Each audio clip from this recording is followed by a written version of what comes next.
Suzuki Roshi, I've been listening to your lectures for years, a student said during the question and answer time following a lecture. But I just don't understand. Could you just please put it in a nutshell? Can you reduce Buddhism to one phrase? Everyone laughed. Suzuki laughed. Everything changes, he said. Then he asked for another question. One of the foremost teachings in Buddhism is that everything in life is impermanent. Suzuki Roshi is referring to this impermanence by saying everything changes. This is a very deep teaching, but I'll attempt to sum it up in a way that can be understood and immediately helpful in a few words. Because it encompasses everything, you can contemplate for hours on end and not realize the full magnitude of the principle of impermanence. You are impermanent. Your loved ones are impermanent. Your home is impermanent. Even our planet is impermanent. Why is this important? Because it teaches us that grasping onto things is one of the major reasons as to why we suffer. We need to live being aware of the ever-changing nature of reality and appreciate the present moment. It's not about letting go.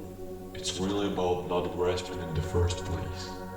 If we can learn to live in this way, we can find peace in everyday life. Nani, a Japanese master during the Meiji era, received a university professor who came to inquire about Zen. Nanin served tea. He poured his visitor's cup full and then kept on pouring. The professor watched the overflow until he no longer could restrain himself. It's overfull. No more will go in.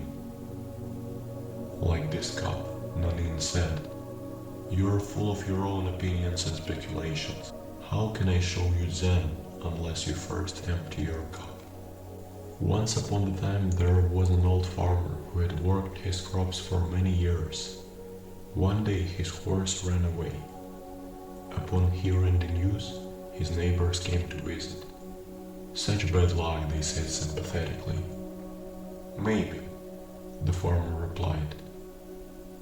The next morning the horse returned, bringing with it 3 other wild horses. How wonderful, the neighbors exclaimed. Maybe, replied the old man. The following day his son tried to ride one of the untamed horses, was thrown and broke his leg.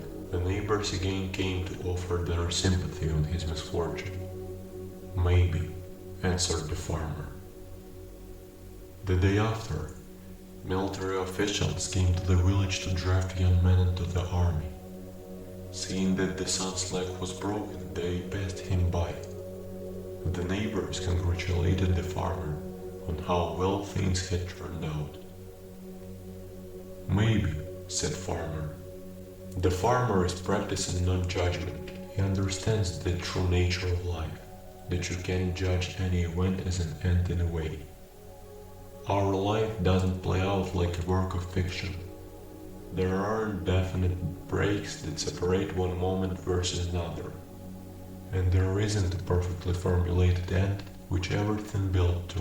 There is always tomorrow, and whether the day was good or bad, there are a million effects which can arise from one event.